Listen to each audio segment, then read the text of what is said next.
Assalamualaikum warahmatullahi wabarakatuh. Pada video kali ini saya akan memberikan sedikit gambaran tentang pengisian LK1, yaitu laporan hasil analisis penilaian pembelajaran. Ini kita isi berdasarkan proses selama PPL yang sudah kita lakukan ya Bapak Ibu, baik itu siklus 1 maupun nanti di siklus 2. Oke, kita langsung saja. Di sini untuk templatenya kita unduh dari LMS. Nah, di sini cara mengisinya seperti apa? Untuk identitas ini semua itu disesuaikan ya Bapak Ibu.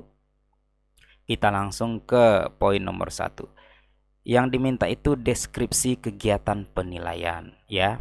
Penilaian itu dapat berupa assessment for learning, assessment as learning, ataupun assessment of learning ya, sesuai dengan yang ada di perangkat ajar kita Bapak Ibu.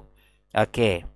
Untuk poin nomor 1, di sini yang saya isi seperti ini.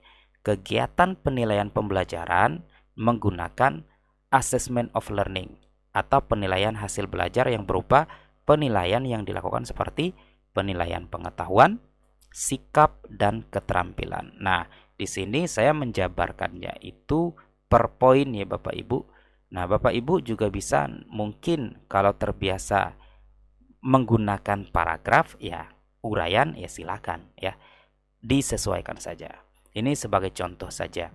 Kenapa saya buatnya per poin, supaya lebih jelas saja apa yang kita buat itu lebih terarah. Oke. Yang pertama poinnya penilaian pengetahuan dengan menggunakan tes tertulis dengan soal uraian setelah pembelajaran selesai ya. Kalau Bapak Ibu ada misalnya tes tertulis baik itu soalnya uraian maupun pilihan ganda, itu bisa dimasukkan ke assessment of learning. Kemudian yang kedua, penilaian keterampilan, yaitu dengan menggunakan rubrik dengan bentuk lembar observasi pada saat peserta didik melakukan diskusi pemecahan masalah dan pada saat mempresentasikan hasilnya. Guru melakukan penilaian di lembar observasi. Berarti ini di saat pembelajaran berlangsung ya.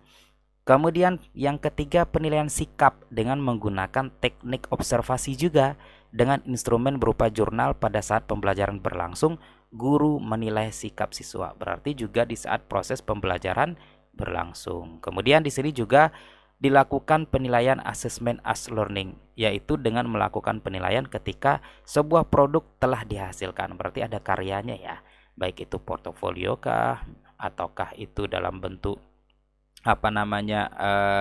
karya lainnya seperti itu. Oke. Kemudian yang kedua yaitu hasil dan manfaat penilaian ya. Di sini saya buatnya seperti ini. Dari hasil penilaian proses pembelajaran, misalnya di sini kan biologi, saya buat biologi ya, yang dilakukan pada siklus 1 cukup baik dan terarah dengan menggunakan lembar dan instrumen penilaian yang sudah disiapkan. Proses penilaian observasi hasil belajar menjadi lebih baik dan mudah untuk dilakukan. Kemudian manfaat yang dirasakan juga menjadi lebih baik karena proses pembelajaran yang dilakukan telah sesuai dengan rencana pembelajaran yang diimplementasikan ya. Kemudian di sini dari hasil penilaian yang didapat selama dan setelah proses pembelajaran berlangsung ya, di sini ada tujuannya ya, sesuai dengan tujuan pembelajaran, yaitu nah di sini kan ada 4 tujuan. Ini Bapak Ibu bisa ambil mungkin dari perangkat ajar Bapak Ibu masing-masing ya. Seperti itu. Kemudian poin berikutnya, pembelajaran dengan model PJBL akan memudahkan siswa untuk dengan mudah menemukan ide dan kemudian ya Bapak Ibu jabarkan ya apa itu PJBL, kemudian proses selama PPL seperti apa, kondisional saja. Kemudian poin nomor 3 itu tantangan kegiatan penilaian, berarti apa yang kita rasakan selama kita melaksanakan proses penilaian itu, tantangan apa yang menurut kita itu yang kita rasakan. Oke.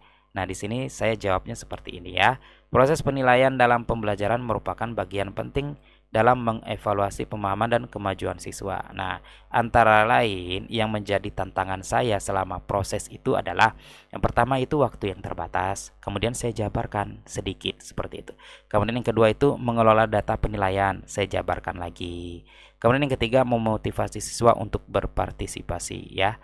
Seperti itu. Bapak Ibu bisa buat seperti ini atau sesuai dengan kebiasaan Ibu menulis itu seperti apa. Kemudian yang keempat, solusi pemecahan masalahnya apa? Oke. Nah, di sini untuk memecahkan masalah dalam penilaian, saya berupaya dengan berbagai cara seperti. Nah, di sini saya buatkan lagi poinnya. Yang pertama, saya meningkatkan pemahaman saya tentang berbagai metode penilaian yang efektif dan efisien.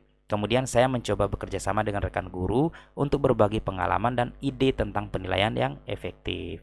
Kemudian yang ketiga, menerapkan penilaian formatif secara rutin dalam proses pembelajaran untuk memberikan umpan balik berkelanjutan kepada siswa. Kemudian poin yang kelima, pertanyaannya rencana tindak lanjut atau RTL. Nah, rencana tindak lanjutnya ini itu adalah Bapak Ibu program apa yang akan kita lakukan setelahnya. Kurang lebih seperti itu ya, Bapak Ibu ya. Nah, apakah rencana kita seperti itu? Nah, di sini yang saya buat seperti ini ya. Setiap program yang selesai dilaksanakan itu pasti ada RTL-nya. Hal tersebut merupakan salah satu langkah bagi keberlangsungan program yang kita lakukan atau rencana yang sudah kita siapkan. Nah, di sini yang saya buat ada dua ya. Yang pertama, saya akan membuat rubrik penilaian yang jelas dan terstruktur untuk mempermudah dan memandu saya agar proses penilaian menjadi lebih baik, konsisten, dan objektif. Lalu yang kedua, saya akan melakukan diskusi dengan rekan sejawat mengenai bentuk instrumen yang baik dan efektif dalam pembelajaran. Nah, kemudian yang di bawahnya kan ada daftar pustakanya seperti ini Bapak Ibu ya. Kurang lebih seperti itu ya. Semoga ini bisa membantu Bapak Ibu semua dalam proses pengerjaan LK1, laporan hasil analisis penilaian pembelajaran. Semoga bermanfaat. Dan semoga PPG-nya berjalan dengan lancar dan semoga lulus nanti di UP dan mendapatkan sertifikat pendidiknya. Dan wassalamualaikum warahmatullahi wabarakatuh.